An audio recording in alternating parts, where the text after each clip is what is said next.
surtout, n'allez pas croire. N'allez pas croire que Q, c'est une lettre difficile dans un abécédaire dédié au délavage de cerveau. Hein. Q, c'est quelque chose plein de richesses, plein de ressources, le Q. Il y avait quanon, quadrangulaire, 4, quartier, queue, quiétude, quadrige, questeur, quota, quittance, colibet. Enfin, il y en a trop en fait. Trop de Q.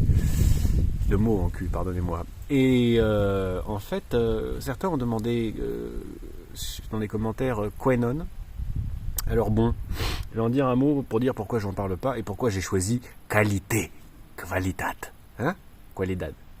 Pourquoi j'ai choisi l'un et pas l'autre. Alors pourquoi pas l'autre, pas quanon? Parce que dans le fond, j'aurais pas grand-chose à dire, je me fous un petit peu des quanon comme de mon premier bic, mais la seule chose qui m'intéresse chez eux, c'est la manière qu'ils ont développé de tolérer en leur sein des théories dissonantes du moment qu'on fait allégeance, enfin dissonantes ou contradictoires, hein, du moment qu'on fait allégeance au grand Q. En d'autres termes, la seule chose qui m'intéresse chez eux, c'est ce que j'interprète comme, et on pourrait dire d'ailleurs dans le complotisme en général, comme un parti pris des histoires. Voilà. Dès lors qu'on se rallie sous le grand symbole, on a le droit, si ce n'est le devoir, de raconter des fables.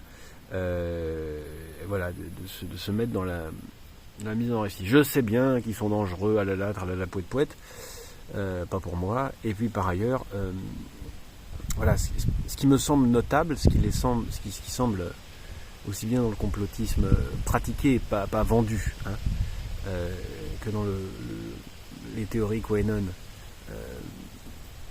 faire singularité dans le champ social, c'est ça. C'est le parti pris des histoires, voilà. Et comme j'arrive à le dire en une minute, et j'avais pas de quoi en faire une vidéo. Donc, ce dont je vais vous parler aujourd'hui, c'est la qualité. Et pour divulgacher la fin de la vidéo, je vous dirai la chose suivante. Dans le fond, quand on vous propose un produit de qualité garanti par un label, par une norme, par une instance du genre ISO quelque chose, eh bien en fait, méfiez-vous, vous êtes en train d'être destitué, le produit aussi, et c'est tout un monde qui s'effondre à travers cette nouvelle relation de qualité garantie par un tiers. Mais on va faire le chemin. Et on va commencer par des choses très très simples. Dans la nature, il n'y a pas de qualité. Quand vous croisez un blaireau, c'est pas un blaireau de qualité ou de mauvaise qualité. Si vous croisez, je sais pas moi, un hoche-queue, une tourterelle, n'importe quoi, une limace, il n'y a pas de limace de qualité. Bon. Et d'ailleurs, elle-même ne vous reconnaît pas comme un passant de qualité. Je vous montrais une poire, un poirier, pardon, la semaine dernière. Bon, j'ai cueilli tout à l'heure une poire.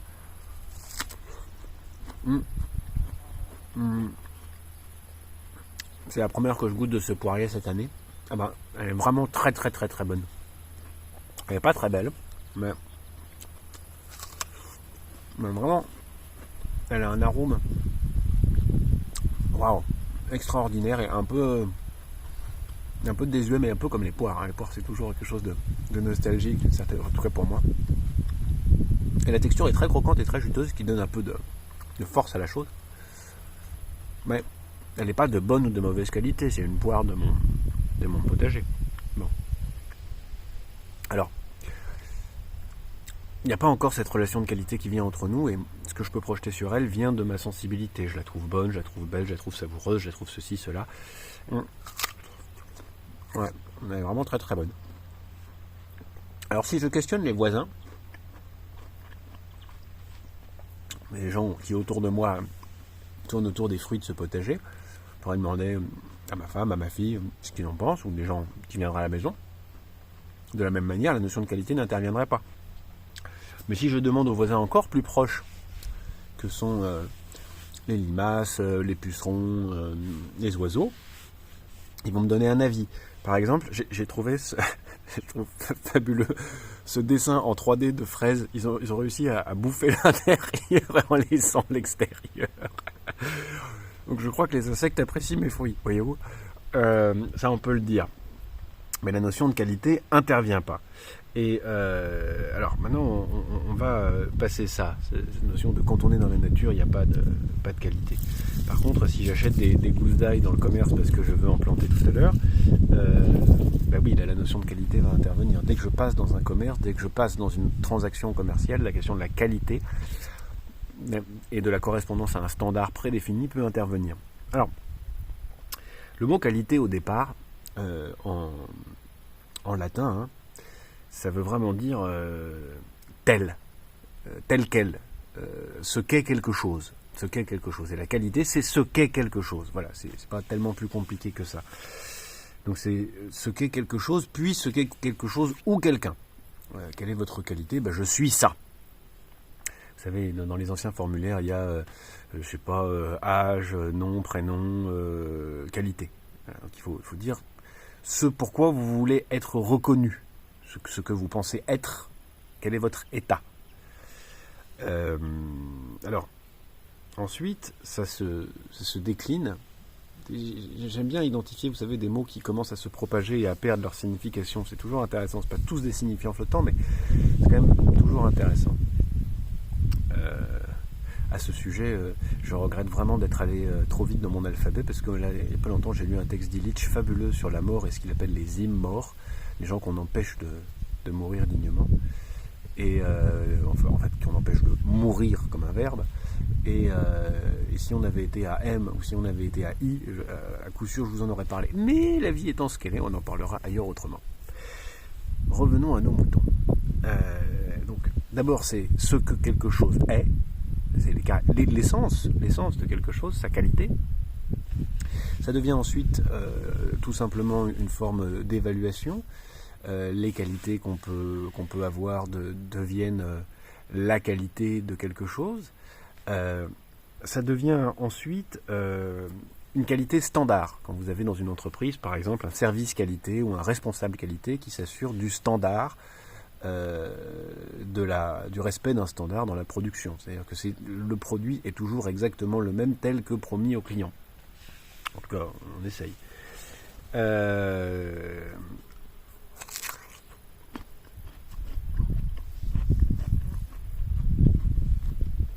Ça peut même être dérivé en mode de management, mode de gestion, avec l'approche qualité.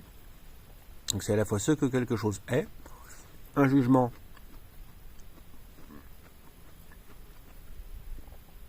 un mode de production, pas au sens marxiste, mais une manière de produire et de manager le travail. Et enfin, une approche gestionnaire. Excusez-moi, les deux derniers sont redondants parce que je ne les ai pas bien distingués. La qualité en tant que ce qu'est quelque chose, la qualité de bonne ou de mauvaise qualité, la qualité en tant que standard avec des responsables qualité, et enfin, l'approche qualité comme mode de gestion. Bon. La question, en fait, de la qualité telle qu'elle est devenue aujourd'hui se pose dès que quelque chose ou quelqu'un entre dans un process et doit affirmer ce qu'il est et ses standards avant d'entrer pour qu'on puisse établir la correspondance entre ce qui est requis et ce qui est apporté. Voilà. Donc la qualité, dans le fond, ça devient comme la carte d'identité, le pass sanitaire d'un produit quand il doit rentrer dans un process. Donc si je prends une courge, une poire ou n'importe quoi de mon potager et que je veux le faire rentrer dans un process qualité, il faudra non pas que je décrive ma relation personnelle avec ces fruits et ces légumes, non pas que je donne mon émotion, mais que je donne ses caractéristiques de taille, de poids, de grosseur, de maturité, de résistance au transport, etc., etc. Tout critère extérieur, aussi bien à la poire, qui ne dit rien de tout ça par elle-même. Elle développe son être, sa beauté, son goût, son odeur, qu'à moi. Alors il y a le degré intermédiaire, qui est le vocabulaire qu'on va apprendre et déployer pour décrire par exemple la singularité d'un vin ou d'un mets en société. Excusez-moi, on ne parle pas la bouche pleine. Je dis ça précisément parce que on ne peut pas ne pas voir que cet apprentissage-là, quand bien même il serait franchouille et plein de nos traditions et un appel à l'épanouissement gustatif, etc., relève quand même d'un apprentissage de code bourgeois qui sort la sensibilité de son rapport direct aux choses et qui rentre dans un rapport de partage qui est un apprentissage social du jugement de goût et qui est un apprentissage social qui va donc faire qu'on va déployer notre goût dans des rapports de domination. Donc c'est jamais innocent. Je reviens à mon histoire. Le glissement entre ce que je suis en et par moi-même, c'est ma qualité, qui demande une reconnaissance qui est toujours hasardeuse, qui demande la confiance en ce que je prétends être, et puis à l'opposé de ça, dans le cadre d'une évaluation par l'AFNOR, la qualité telle que ce que je suis au regard d'un process, des réquisites, des exigences d'un process externe, dans lequel il y a une validation, identification en vue d'une exploitation. Hein ? C'est vraiment ça la différence. Dans un cas, mes qualités, ma qualité, c'est ce que je revendique être pour moi-même et ça demande une reconnaissance qui est un processus incertain. Dans l'autre cas, mes qualités sont mes caractéristiques en fonction des réquisites d'un flux qui doit être établi par un tiers. D'un côté, il y a une essence à explorer, à partager d'un être qui est a priori suffisant par lui-même. De l'autre côté, il y a une qualité attendue, une qualité à atteindre, définie par l'extérieur. Or, ça recoupe tout bêtement la relation entre sujet et objet. Voilà, c'est-à-dire que le sujet, c'est celui qui est capable d'être autant que faire se peut à l'origine de lui-même. L'objet, c'est celui qui est totalement défini par l'extérieur. En d'autres termes, en faisant basculer l'action et la relation avec les objets autour de nous dans une évaluation de la qualité, non seulement on se fait perdre à soi la qualité d'évaluateur, mais encore, on fait perdre à l'objet ses qualités de sujet. Je ne dis pas que les fruits parlent, mais d'abord si, pourquoi pas. Les animaux aussi, quand on désubjective les animaux, c'est très pratique, en tout cas quand on les traite comme des objets, notamment parce qu'on peut les traiter uniquement comme des moyens et plus du tout comme des fins. Donc vous voyez, ça a beaucoup de conséquences que tout simplement d'adopter cette posture singulière qui consiste à appréhender un objet en évaluant sa qualité. Hein ? En d'autres termes, c'est seulement d'un être sans qualité que d'évaluer un objet en fonction de sa qualité définie par un tiers. Bon. Alors, justement, cette question de tiers, je vais en dire un mot. La qualité telle que définie aujourd'hui implique un tiers qui est exclu de la relation, parce que ça doit être un tiers neutre. C'est une instance neutre qui va définir la qualité de votre camembert, la qualité de votre jambon, la qualité de ce que vous voulez, de votre voiture, de votre plomberie, de n'importe quoi que vous achetez dans le commerce. D'ailleurs, il y a souvent des labels, des trucs qui vous indiquent un niveau de qualité et l'instance neutre qui a évalué. Je rigole un peu en disant neutre parce qu'elle a bien à y gagner à ce qu'on ait établi ces processus d'établissement de la qualité en fonction d'un tiers neutre. Neutre mais intéressé, pour le dire plus simplement. Bon, alors, la qualité telle que définie aujourd'hui implique, maintenant qu'on a fait une longue glissade depuis les Romains, elle implique un tiers exclu. C'est plus du tout la qualité de l'objet en soi, c'est la qualité de l'objet pour un tiers externe, qui autorise ou non la circulation de l'objet. Ce faisant, il préempte l'évaluation ou le jugement par le sujet, par nous quoi, de l'objet dont on lui assure la qualité. Ceci est souvent présenté comme un gain de temps ou un palliatif à l'ignorance des gens. On te dit oui, mais si moi j'établis la qualité pour toi, c'est parce que tu n'es pas capable de comprendre. C'est beaucoup trop compliqué pour chacun de savoir comment est composé, fabriqué un médicament, une voiture, un outil, un matériau. C'est beaucoup trop compliqué pour le kidam. Donc, on a besoin d'un tiers neutre, expert, externe, et qui lui va pouvoir certifier la qualité. Alors moi ça m'intéresse parce que c'est pas neutre du tout. D'abord ça vient vous dire restez dans votre ignorance.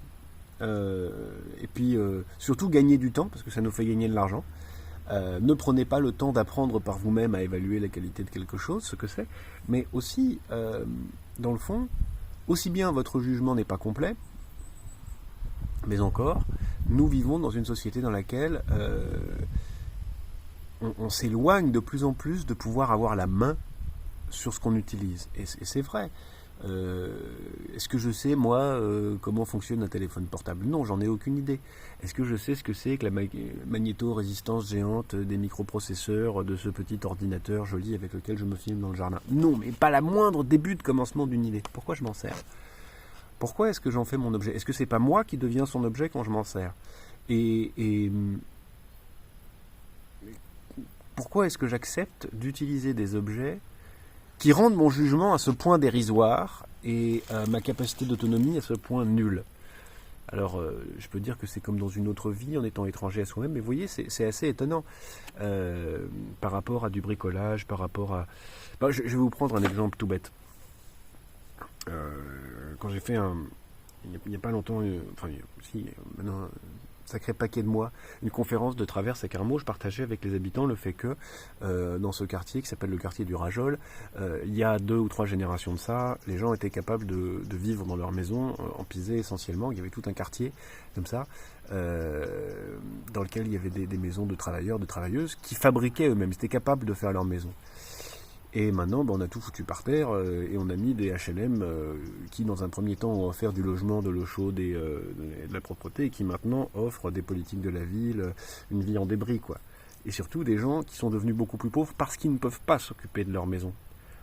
Elles répondent à toutes les normes X et Y que vous voulez, mais surtout pas la réparabilité par les individus. On les a privés. D'un côté, ils avaient une maison réparable qui était leur patrimoine. D'un autre côté, ils ont quelque chose d'irréparable et qui ne leur appartient en nulle façon. Bien. Alors, je voudrais revenir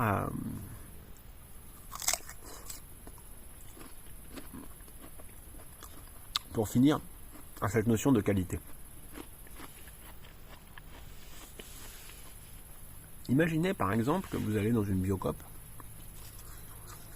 et vous repérez un label vegan. Tout de suite, on vous dit, tiens, voilà un label qualité. Qu'est-ce que ça signifie immédiatement? Ça signifie d'abord que le produit est un produit. C'est quelque chose qui est inscrit dans un flux, dans un process, qui l'éloigne énormément de son origine, donc vous n'êtes pas dans une transaction immédiate avec un paysan, une paysanne ou avec votre potager. Bon, vous êtes déjà loin, vous êtes au bout d'un système de production. Ça signifie que ce système de production a très probablement transformé le produit, tout en respectant justement, c'est pour ça qu'il y en a besoin, un cahier des charges qui en assure la qualité végane. Et puis, ça signifie que vous n'êtes pas capable de le vérifier vous-même, et que surtout, pour vous empêcher, j'allais dire, pour vous dissuader de faire cette vérification vous-même, on va vous proposer de gagner du temps. Voilà, gagner du temps en faisant confiance à un tiers exclu, à un tiers neutre qui va venir garantir la qualité pour vous. Il sera allé vérifier à toutes les étapes du process que votre produit est bien bio, bien vegan, bien ceci, bien cela. J'ai pris vegan, mais j'aurais pu prendre bio, j'aurais pu prendre n'importe quoi d'autre. Je pensais juste à une boutique genre Biocoop ou des choses comme ça. Alors, moi, ce que je vous dis, c'est que c'était le premier temps de mon propos, et juste après, j'ajouterai une conclusion. Dans cette relation où un tiers exclu s'est invité pour autoriser finalement la régulation du flux, dans le fond, c'est vraiment des régulateurs de flux, hein, les assesseurs de qualité. Moi, je vois une dernière petite problématique. On dit souvent, dans le vocabulaire marketeux contemporain, que ce tiers exclu, ce tiers neutre, est un tiers de confiance. Alors, vis-à-vis de ce tiers-là, pourquoi pas? Vous avez une relation de confiance. Mais ce qui est sûr, c'est que vous n'avez plus confiance en l'objet. Vous ne pouvez plus avoir confiance dans ce que vous achetez et dont on vous assure la qualité. Vous avez confiance dans le tiers qui garantit, mais plus dans l'objet. Si vous aviez confiance dans l'objet, vous n'auriez pas besoin du tiers. Et je reprends mon exemple. Quand je me promène dans mon potager et que je vois une poire, je la mange sans y penser. Même sur un mur, des choses que j'ai pas cultivées, des murs, tiens, par exemple, le prunier sauvage, quand je me promène en forêt, ce que je cueille, je le mange, quand je sais le reconnaître, avec confiance. Parce que ça a été produit par soi, avec des qualités que je connais, que j'ai déjà expérimentées, et je fais confiance à la nature pour pas faire n'importe quoi. Avec un certain nombre de choses, pas avec tout, mais avec un certain nombre de choses. On ne mangerait pas un champignon empoisonné juste pour rigoler en disant « Oh, je fais confiance à la nature ». C'est pas ça. On m'a transmis et j'ai acquis l'expérience qu'un certain nombre de choses sont produites par la nature, et sont produites, le terme existe à travers la nature, et que je peux en confiance les caresser, les regarder, les observer, les dévorer, les ceci, les cela, selon l'objet et mon envie. Voilà. Et l'avis de la chose en face, parce que si c'est un sanglier que vous voulez caresser, il pourrait bien ne pas être d'accord. Donc, vous voyez, c'est à la fois en tant que sujet de son appréhension du monde, vous êtes rendu inutile. L'objet en tant que sujet, en tant que ce qu'il peut apporter, ce qu'il est en lui-même, ce qu'il a développé, vous ne pouvez plus lui parler, on l'a fait taire avec cette approche qualité. Votre relation devient tout simplement une relation de sujet à objet utilitaire et garantie au terme d'un process, au terme d'un flux, par un régulateur de flux. C'est lui qui garantit que vous pouvez ouvrir la dernière vanne et acquérir, ingérer ce produit-là. C'est vraiment le régulateur de flux final. On pourrait tout à fait rapprocher cette métaphore de celle du régulateur de flux à travers l'application tous anti-Covid ou avec le pass sanitaire, ou de la même manière, le tiers exclu, c'est un régulateur de flux qui autorise ou non l'action à se réaliser, la consommation à se réaliser, etc. C'est-à-dire que c'est vraiment encore un des indices pour faire le dessin de ce à quoi ressemble notre vie contemporaine, et pour le dire autrement, c'est encore une arnaque, quoi. En d'autres termes, la qualité, c'est le contraire de la qualité. C'est la qualité telle qu'on l'entend aujourd'hui, c'est le contraire de ce que nous suggéraient les latins. La qualité telle que